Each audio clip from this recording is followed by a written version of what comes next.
কারা নির্যাতিত নেতা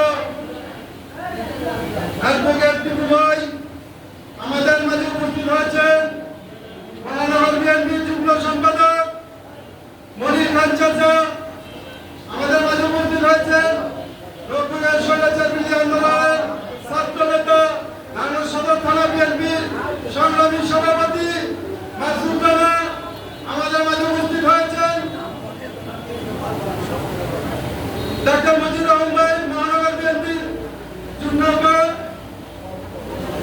ভাইয়েরা, আপনারা সবাই জানেন আজকের বিএনপি আর 2022-23-এর বিএনপি এক নয়।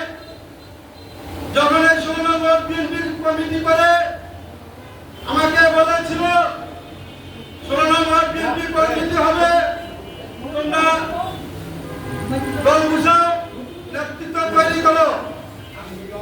তখন নেতা খুঁজে পাওয়া যায়নি 16 নম্বর বিএনপি কমিটি করার জন্য। অ্যাডভোকেট টিপু ভাই মাসুদ ভাই বলেছিল আমাদের সাথে রাজনীতি করতে হলে হামলা হবে, মামলা হবে, জেল হবে। এই সহ্য করে যদি কেউ 16 নম্বর বিএনপি করতে চাও তাহলে করতে পারো।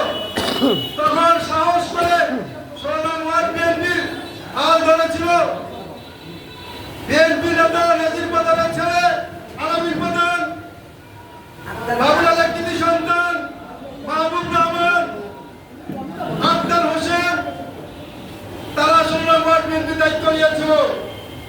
অনেক ঝড় তুফান নিয়ে আজকে 16 নম্বর বিএনপি এই পর্যায়ে এসেছে। আমরা কৃতজ্ঞ মহানগর বিএনপি সদস্য সচিব অ্যাডভোকেট টিপু ভাইয়ের কাছে, আমরা কৃতজ্ঞ মহানগর বিএনপি ও সদর থানা বিএনপি নেতাদের কাছে। যে দায়িত্ব দিয়েছিল, আমরা মামলা জেল জুলুম বলেছিল হবে, তারপর আমরা তাদের কথায় পিছপা হয়নি, যথাসাধ্য চেষ্টা করেছি। আজকে অনেকে অনেক কথাই বলে রাজনীতি করব, পদ দরকার, এমপি হব, নেতা হব, কিন্তু তখন কোনো পাওয়া যায়নি। কোন শিল্পপতি, কোন নেতা, কোন ব্যবসায়ী খুঁজে পাওয়া যায়নি আমাদেরকে পরোটাবাজি দিয়ে সাহায্য করার মতো।